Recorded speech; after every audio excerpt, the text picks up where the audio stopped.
Every time prices rise, it's not just your money leaving your pocket. A small piece of your freedom is taken as well. Monthly expenses, rent, fuel, all quietly increase, month after month, without you even realizing. And when you notice your salary no longer covers your costs, you're not mistaken. You're standing in the middle of a silent wealth and debt transfer, one of the oldest games in history, repeated in every generation, slowly draining your savings.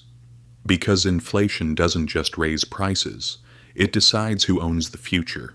Money, trust, the repeating games is history. If you're ready to change your perspective, let's begin. Welcome to the Perspective Engine. Inflation throws some into chaos, puts others into order. For many people, inflation is chaos, savings melting away, rising prices, an uncertain future, declining living standards. But for those at the top, inflation is opportunity. It is order itself. It is the mechanism that keeps the modern economy alive. The way governments secretly fund wars without raising taxes, the way corporations quietly lighten their debts, and the game in which the wealthy grow wealthier while everyone else struggles harder just to survive. This is why the real question shouldn't be, why does inflation happen? But why is it allowed to happen again and again? The Golden Age.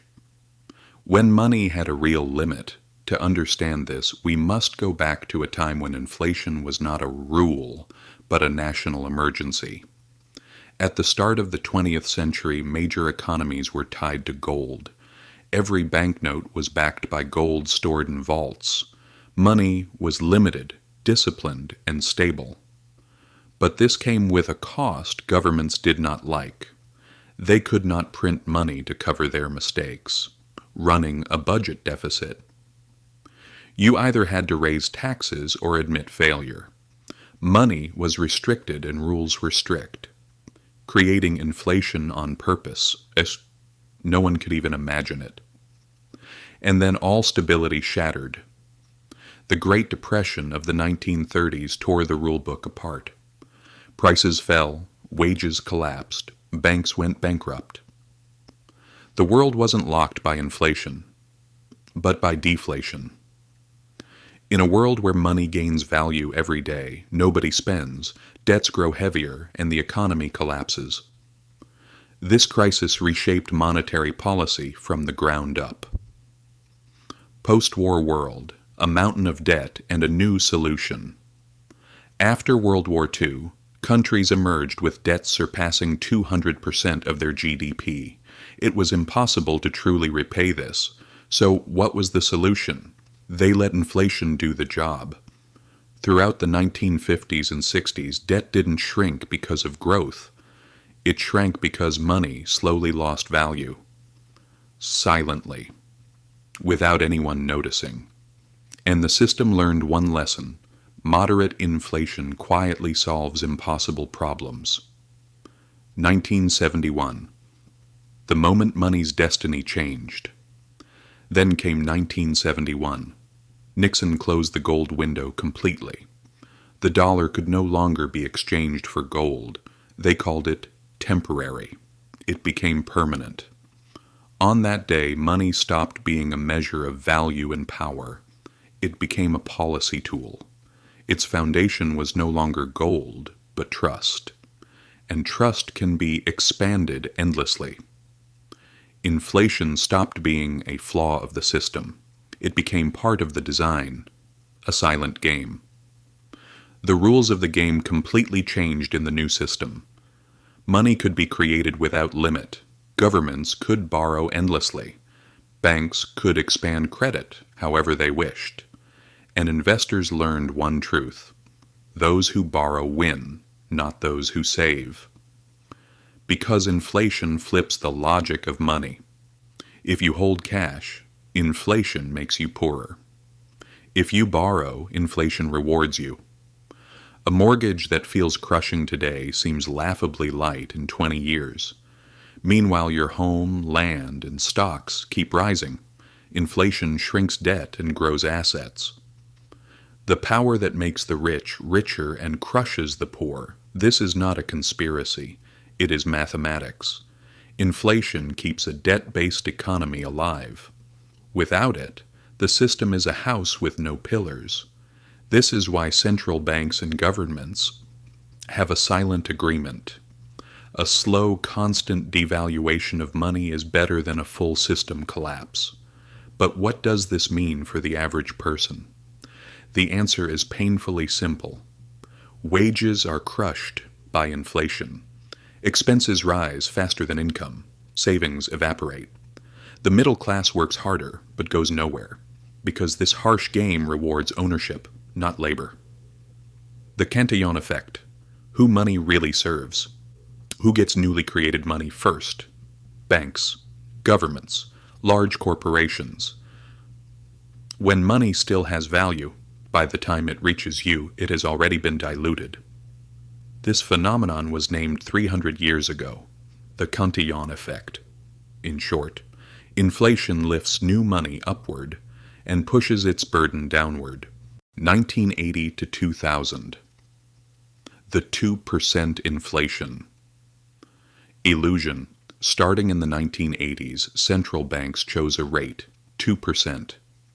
It sounded tiny, respectable, scientific, but 2% cuts a generation's purchasing power in half. And the wealthy never worry about it, because inflation benefits them. Their homes rise in value.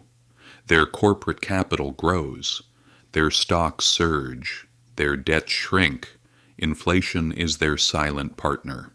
Governments, banks, and controlled inflation. Governments love inflation. It melts their debt slowly.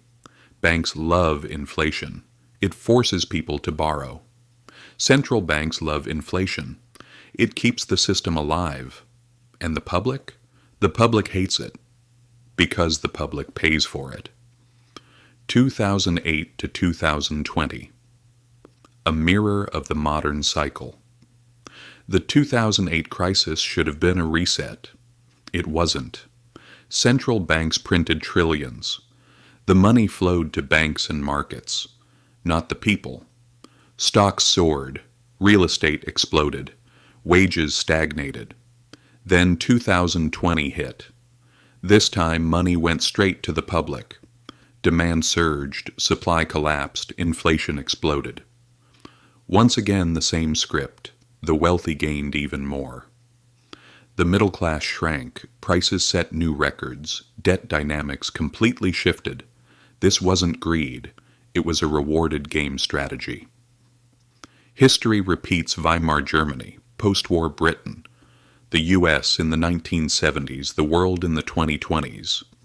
Different eras, same outcomes.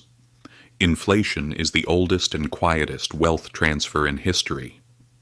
Perhaps the largest form of money laundering no one protests or even notices. What do you think?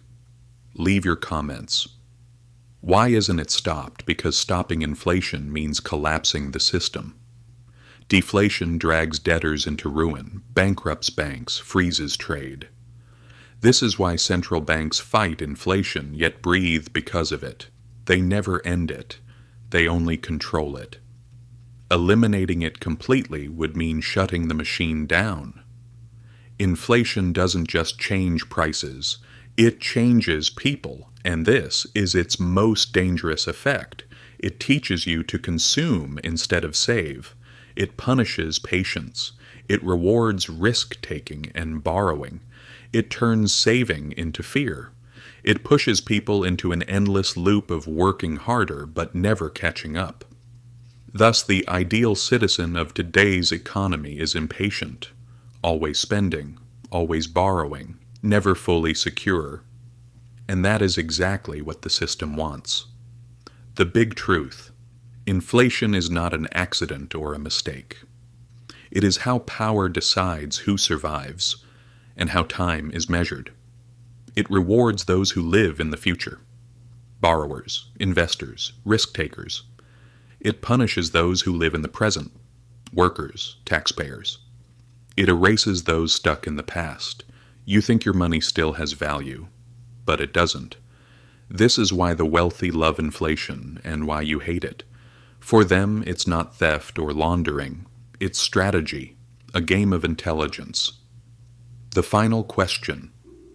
The value of money is never fixed. The only question is, are you the one losing value, or the one defining it? Inflation is the natural outcome of a world drowning in debt. Without it, the system collapses instantly. With it, the system grows exponentially, no matter who gets crushed. This is the moral vision of modern economics, growth at any cost.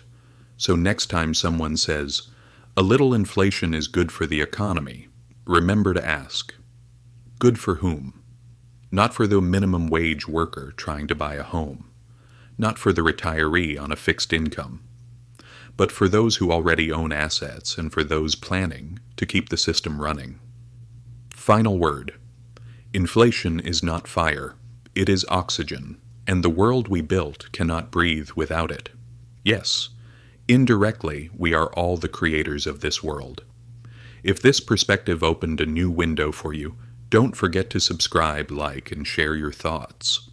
History answers, and I'll guide you to those answers. See you in the next video. Be among those who define value, not those who lose it.